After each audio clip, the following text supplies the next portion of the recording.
Thank you. All right, before I get this guy walking, a thumb lock. Thumb through the loop, wrap your fingers around it. This is now what we would call a normally closed switch.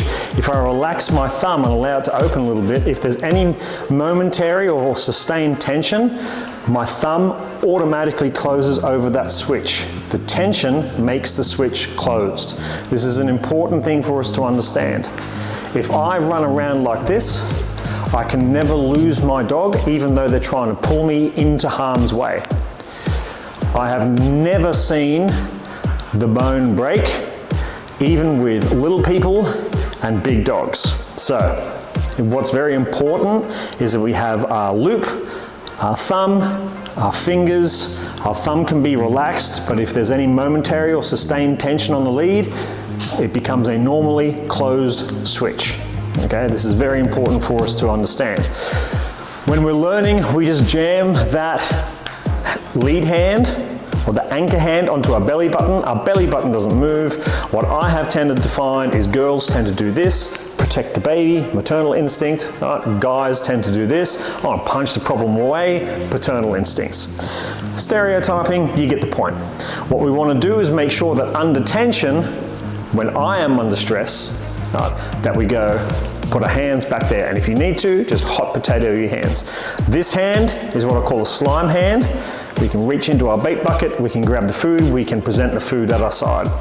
Now, we've got young silly Sid here. I want to take him for a bit of a walk just around the yard and get his body warmed up. And while we do that, I'm just going to explain a few things to you. There's a reason why we have this thumb lock on our lead. I've just shown it to you. It's because this way, what we can now do is if Sid decides to bolt, then I'm able to keep him in situ simply by virtue of that thumb lock. If he puts momentary or sustained pressure on, then bang, it closes that switch and he can't get away from me. The next thing is, why do we have our hand at our belly button? Well, that's also quite a good question. If our brain is concentrating on something very specific, like keep your anchor arm at a 90-degree angle in front of your body, your brain always has something to think about. So if I keep my hand on my belly button, my brain has an object, a project, a target that it needs to maintain, and we're good to go. The other hand, I can tell him he's a good boy, I can get food out of my bait bag, I can do all that sort of stuff. We are going to work on some leash mechanics, and basically that means that we're going to teach that there is a language to the lead. It's not just a restraint upon which our dog is allowed to simply pull. You ready? Dressed? Yes. So how are we going to do that? First, we're going to make sure that the lead is seated nice and high. Good girl. With enough tension in the lead to be able to relax when she puts the lead loose and tighten when she makes the lead tight, or vice versa. You ready?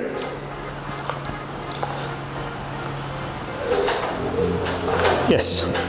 So I just need to put a little bit of tension on the lead, enough for the student to be able to resolve the question by going with the lead. So I'm going to pull in that direction. You don't have to do it very much. Yes. And she now knows when I apply tension that way, go that way. Going in the opposite direction. Ready? Yes. She's doing it with a fair amount of enthusiasm. She's taking food quite well. I can feel those teeth. Yes. Once I can get my student to move 1 meter to the right, 1 meter to the left, then I'm going to start getting them to go around an object. What I don't want to do is start walking around, because now he's following me. He's not doing what we want him to do, and that's to learn how leash tension works. So, direction, direction. So I'll use my thumb or my index finger to apply the tension, and as soon as there's movement with it, I'll be able to take that tension off. There we go. Yes. Good work.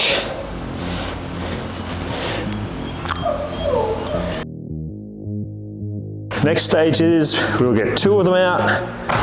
Now we're going to go clockwise and anti-clockwise in a figure 8 fashion. Ready? She doesn't know which way we're going. She will pick a side. It doesn't really matter. I've already predetermined in that instance that I'm going to go left. She's putting a bit of back pressure on there because the figure 8 is a new context. Now she has no idea where to stop. Yes, now you can hear her panting a fair bit, right?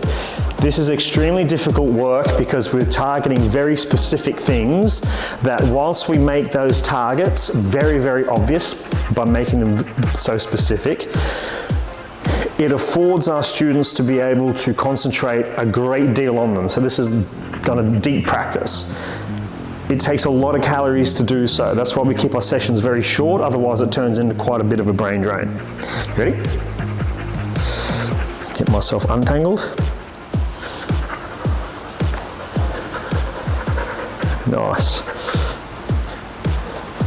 She's actually stopping herself from preempting exactly where it is that I'm going, and she's doing a great job at just following the lead where it is that I'm going, as opposed to some other students that will try to offer me a direction. Yes. So she has figured out that the lesson is wherever the lead wants to take me, go there. That leads to yes. Good work.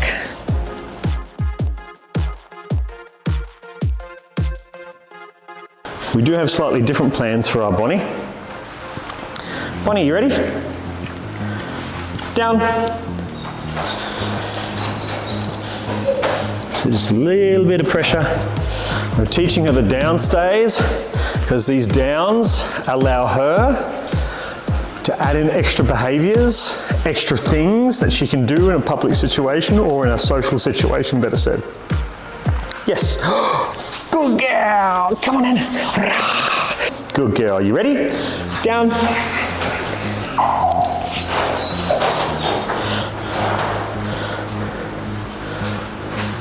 That marks the second time that we've actually been able to give her the verbal command of down. And she's done it. It's a bit of body language on my behalf, but that's okay. Good work. You. So wise. No? Good girl. Yes, come on. You ready? Come on in. Bonnie, down. Good girl. So there's no body language that's appreciable from my side.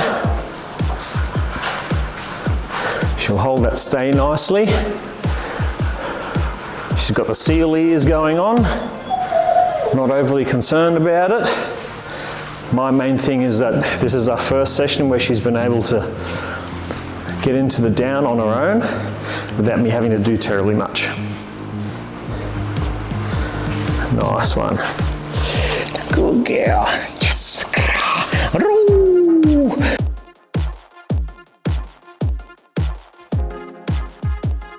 He's able to do the down position. So what I'm actually going to start doing, ready? Heel. Good. So I'm going to start to incorporate it whilst in motion. We're not looking for competition stuff, just for him to be able to listen. Ready?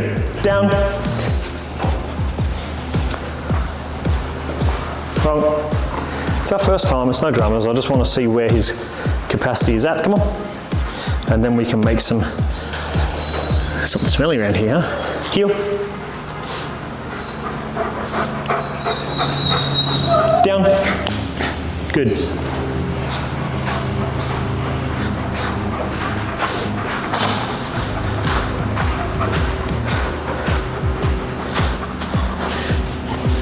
Wrong.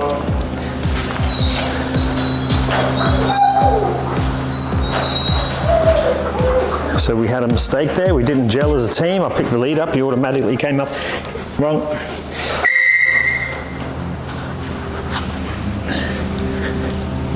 Down. Good boy. I'll take off with my right leg. Wrong. Good. That allows me to catch him a little bit quicker.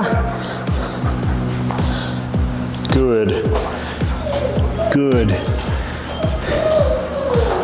Heel. Yes. Now I use my goods. Good meaning, keep doing what you're doing. That's going to get you to a yes. And at a point where his performance is going to start to become shaky, I can start to use that marker to indicate to him, keep doing what it is that you're doing right now. Heel. Good. Down. Good. Wrong.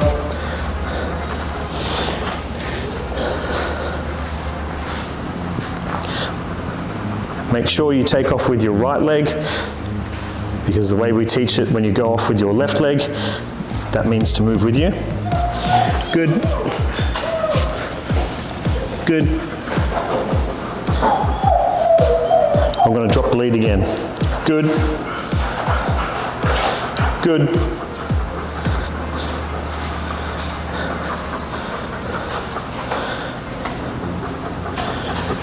Good. Heel.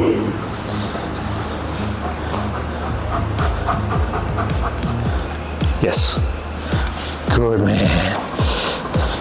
I'm pretty happy with that. We managed to come away from a bunch of supports for the heel. Yoo! Good, man. Come on in. I managed to use the goods to help him stay in the position that I wanted him to stay in. Chorus. We're going to finish up with the last one. Ready? Sit. Yes. Ready? Good boy. Down. Good. Heel. Momentary pressure. Down. Good.